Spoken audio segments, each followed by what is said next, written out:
The federal government says it needs more time before updating the Emergencies Act legislation. It's been over a year since the federal inquiry set up to review the government's controversial decision to invoke the act in early 2022 wrapped up. Among the recommendations, improve intelligence sharing, police response to wide-scale protests, and the Emergencies Act itself. We do need more time because it's complicated, as Commissioner Rouleau identified himself. A number of these recommendations touch directly on other orders of government. Changing the Emergencies Act necessarily has an impact in terms of the relationship between Canada and provinces and territories. We are beginning detailed discussions with provinces on the Emergencies Act. I'm joined now by two people who have helped us walk through the Emergencies Act before. Stephanie Carvin is an associate professor at Carleton University, specializing in national security issues. Leah West is an associate professor, also at Carleton University, specializing in national security law and a senior fellow with the Center for International Governance Innovation. Good to see you both again. Steph, let's start with you. The government has now more time to respond to this than Justice Rouleau had to write and recommend this. What did you make of what you heard from Dominic LeBlanc today?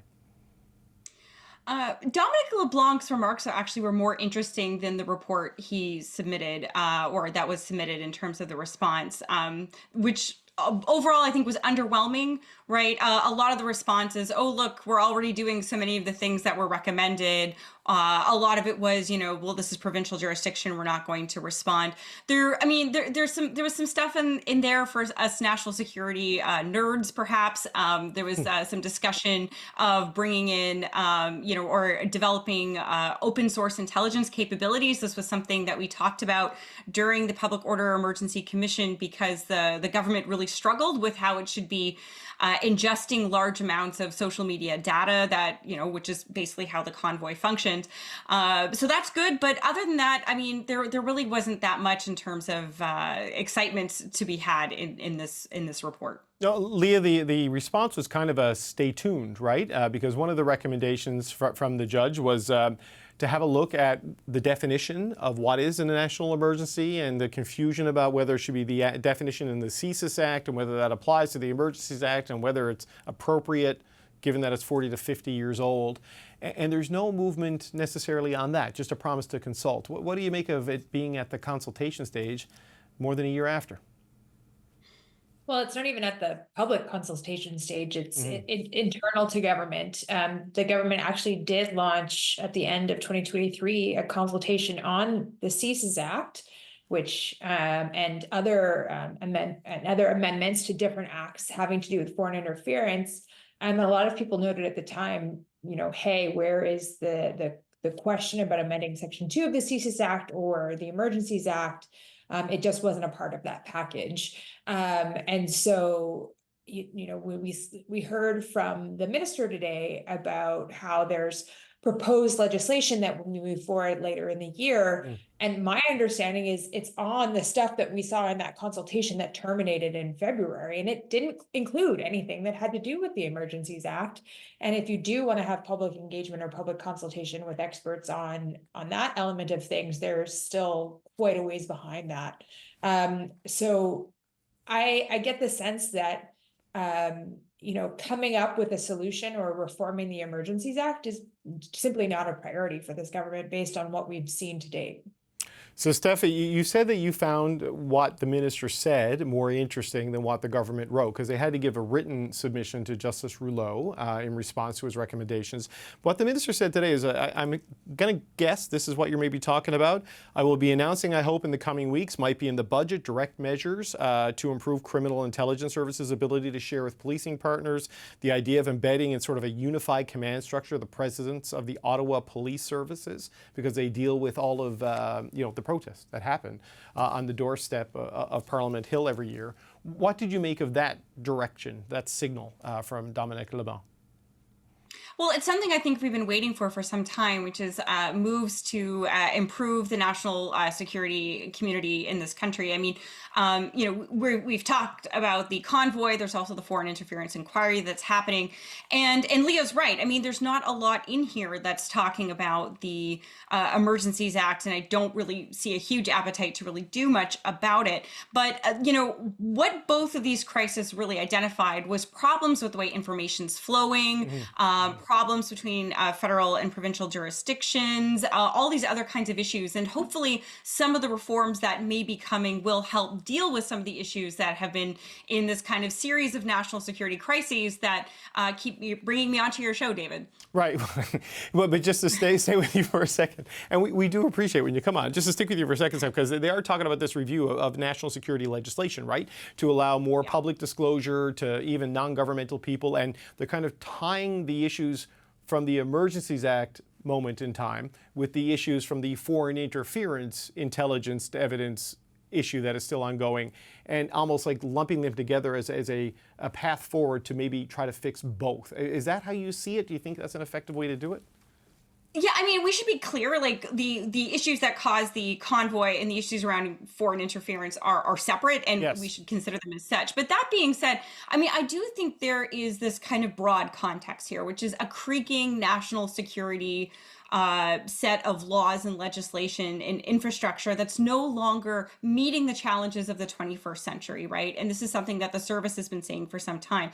And the recent consultations about potential changes to the CSIS Act in particular, we've kind of framed it as a foreign interference issue, and it absolutely is, but it applies to other issues as well, right? Like how we deal with intelligence to evidence, how we deal with the service and other national security institutions dealing with data sets and ingesting a lot of data and then storing and searching that data while maintaining privacy of Canadians and a balance between security and liberty. So all of these issues, I think are, I don't want to say they're connected directly, but I think the what does connect them is the fact that the government has now been forced to deal with the fact that, there is this creaking legislation that needs to be updated. There is this broad problem that we saw during the Public Order Emergency Commission, that we saw, in some of the reporting about the foreign interference crisis, that intelligence is not making it up the chain, and it's not getting to the people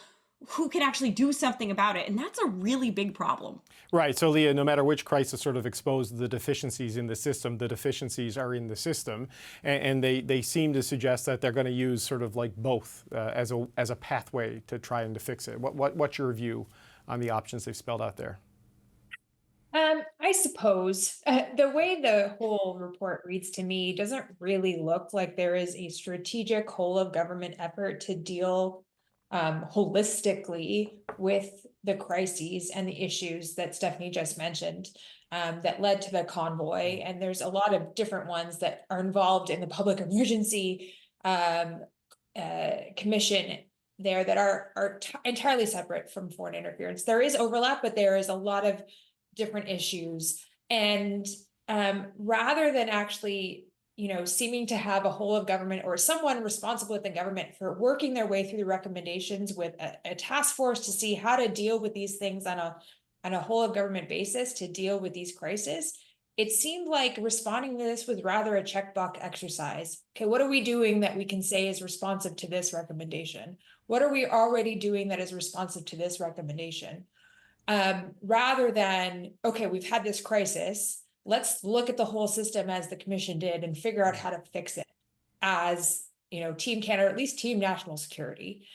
That's not what this report reads like. And where we do see some concrete examples of need for more intergovernment coordination and collaboration, a lot of the languages, we're reviewing that. We're coming up with a new policy about that. We're invoking a new body that will deal with that. It's been 2 years. Right. And it's been 1 year for the recommendation, but a lot of these problems were made glaringly obvious during the crisis itself. And those types of problems are not the types of problems that will raise their head only in response to a protest about COVID that's a once in a generation thing. They are embedded in the system, and I just don't see a real engagement of fixing it based on what's written in this this response. Stephanie, do you agree with that? Yeah, it's never interesting TV to be in violent agreement with someone, but I really am. And the point that Leah, like where I really agree is like, this was an opportunity for the government to really have that conversation, and to, talk about, maybe, just be a little bit more straightforward in terms of what was happening. I agree with Leah. This is clearly a tick box exercise. We were making jokes earlier on that this could have been written by Chat GPT in a lot of ways, right?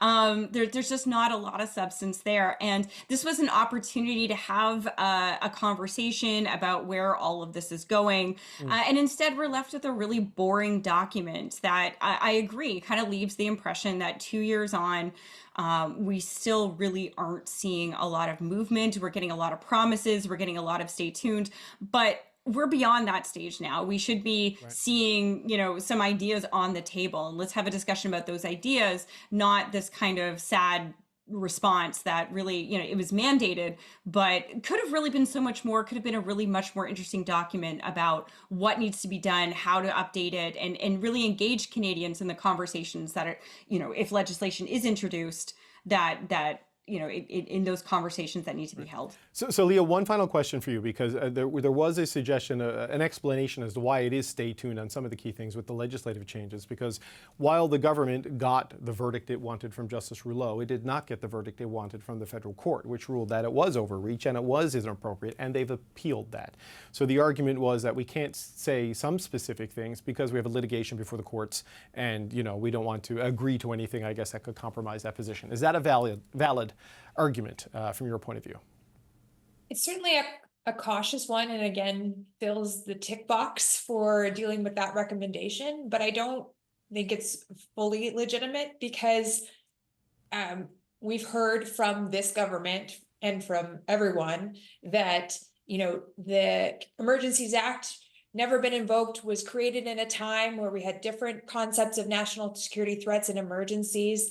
And we used the CSIS Act as a stand-in because it made sense at the time, but the threats to Canada, to critical infrastructure from protest, etc., has really evolved past the 1980s. Right. And so I think you can still have that conversation publicly about what a public welfare emergency or what a critical infrastructure or an economic emergency in Canada would look like if you were going to legislate it, without having to say anything about whether or not the threshold with the CSIS Act definition was met. Right. To me, these are two separate conversations, and we should already be having that more robust conversation. Right. Speak to the moment, speak to the challenges rather than the litigation alone.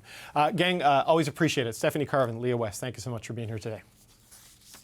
Thanks. Thank you.